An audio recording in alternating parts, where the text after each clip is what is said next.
tới tu ta chỉ bố á chị trẻ đẹp mà lời tới tu nữa đấy. Tua tiền này sao về cả sang theo. Trong cú cú gió này kia đâu cả. Có sao gió này thì gió đâu cả. Chỉ mà cái cú nghe cả cú to. Vì họจะ下手的人家下点么 rocker. Cú to gió thì mà cú thể có này. Thì con nó cũng tối chồng.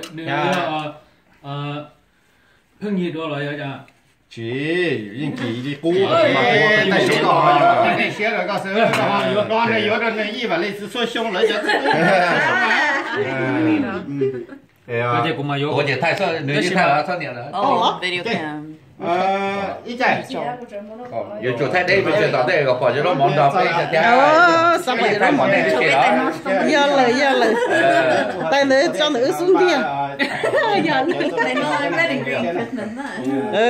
tay nữa cho nữ xuống kia thả hậu nó kìa cái thả hậu với nhau là to giờ cho nên trai cả nữ nhau bây giờ cho nên trai là hơi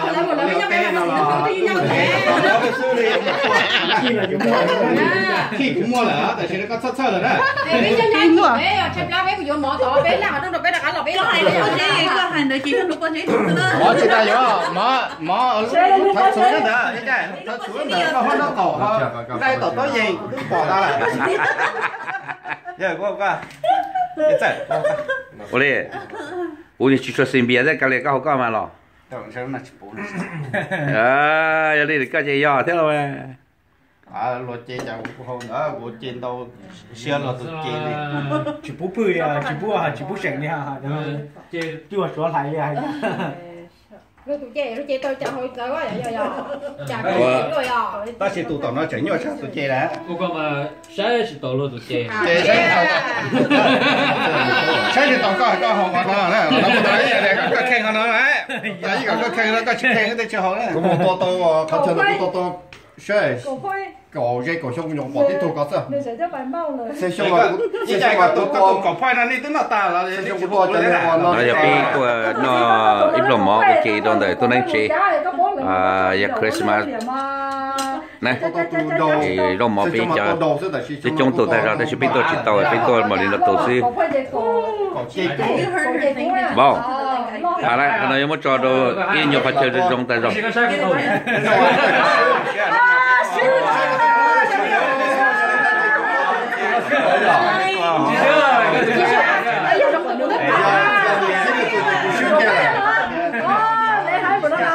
nó biết tôi nói tôi chạy nó đấy, biết chơi đi chơi đấy, nên cho chỉ tôi là tao đi nó đi là chơi biết nó để chơi đi chơi đấy, tôi chỉ biết xin gì đó này.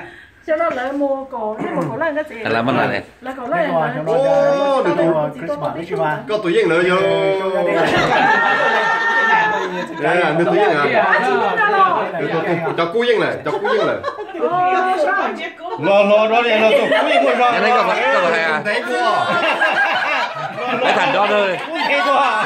Cú lọt rồi cũng đấy nữa.